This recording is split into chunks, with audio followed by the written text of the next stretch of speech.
There's a particular kind of task you keep not doing. It's not the trivial stuff. You handle most of the small things, the errands, the low-stakes obligations.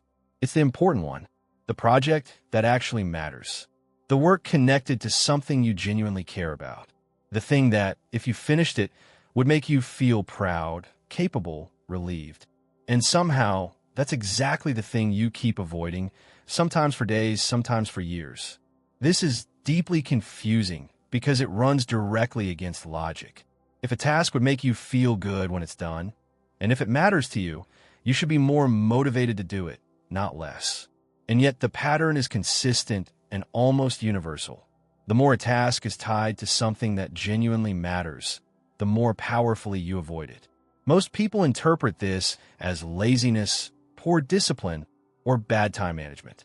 And almost everyone who experiences it has tried to fix it with time management solutions, better planning, stricter schedules, productivity systems.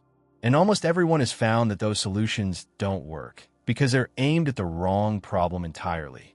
By the end of this video, you'll understand what procrastination actually is at a psychological level, why it attaches most strongly to the tasks that matter most, and why every time management approach you've tried has failed to fix it.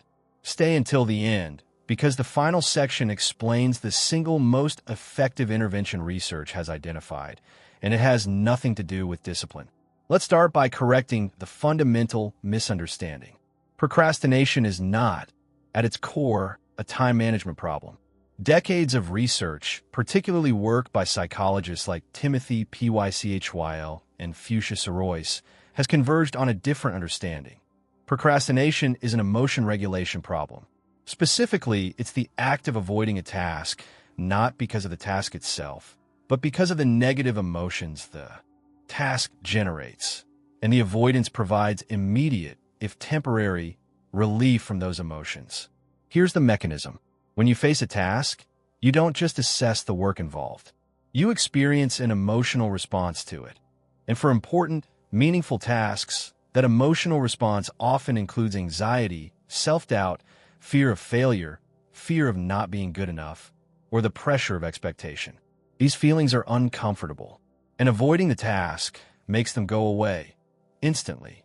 The moment you decide to do something else instead, check your phone, clean something, do an easier task, the discomfort lifts. This relief is real, immediate, and reinforcing. It teaches the brain that avoidance is an effective way to escape the negative feelings the task provokes. This is why procrastination is so persistent and so resistant to willpower-based solutions. Every time you procrastinate, you get rewarded, not with the completion of the task, but with immediate relief from the discomfort the task generated.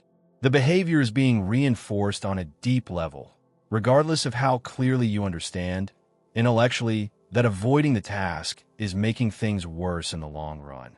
The long-term cost is abstract and delayed. The short-term relief is concrete and immediate, and the brain weights immediate relief far more heavily than abstract future cost.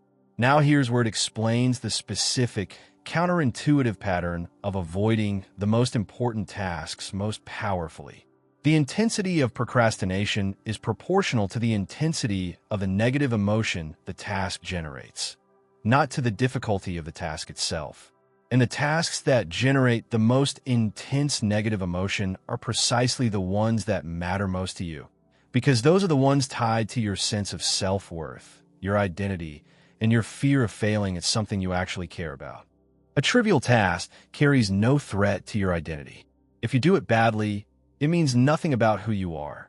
But an important task, the creative project, the meaningful work, the thing connected to your aspirations, carries an implicit threat.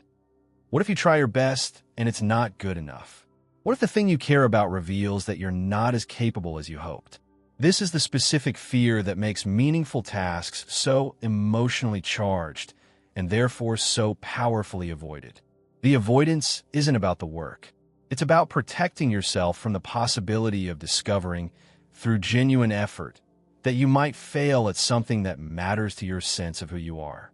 This connects to a concept psychologists call self-handicapping, the unconscious creation of obstacles to your own success, so that if you fail, the failure can be attributed to the obstacle rather than to your actual ability. Procrastination is a powerful form of self-handicapping. If you leave the important task until the last minute and it turns out poorly, you can tell yourself you simply ran out of time, protecting the more threatening possibility that you tried your hardest and it still wasn't good enough. The procrastination, in this light, isn't a failure of motivation. It's an unconscious strategy for protecting your self-image from a more painful conclusion. There's a second layer that intensifies this specifically for the people who care most about doing well: perfectionism.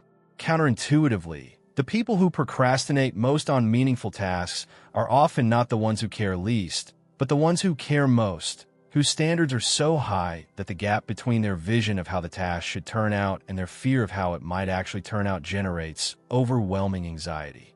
For these people, starting the task means confronting the possibility of producing something that falls short of their standards, and that confrontation is so uncomfortable that avoiding it entirely feels safer than risking the disappointment. The procrastination protects them from facing the gap between their ideal and their fear. This is why telling a chronic procrastinator to just manage their time better or be more disciplined is not only unhelpful, but often counterproductive. It frames the problem as a character flaw, which adds shame. And shame is itself a negative emotion that increases the urge to avoid the task further. The person ends up procrastinating on the task, then feeling ashamed of procrastinating, then avoiding the task even more to escape the shame, in a self-reinforcing spiral that no amount of scheduling can break, because scheduling was never addressing the actual mechanism. So what does work if discipline and time management don't? The most effective intervention research has identified targets the emotion, not the task. The first step is recognizing that the urge to procrastinate is a signal of an uncomfortable emotion attached to the task, not evidence that the task is impossible or that you're incapable. When you notice yourself avoiding something important, the useful question isn't, "Why am I so lazy?" It's, "What feeling is this task bringing up that I'm trying to avoid?" Often simply identifying the emotion, fear of failure, self-doubt, the pressure of high stakes, reduces its power, because naming an emotion is itself a form of regulating it. The second and most consistently supported intervention is self-compassion.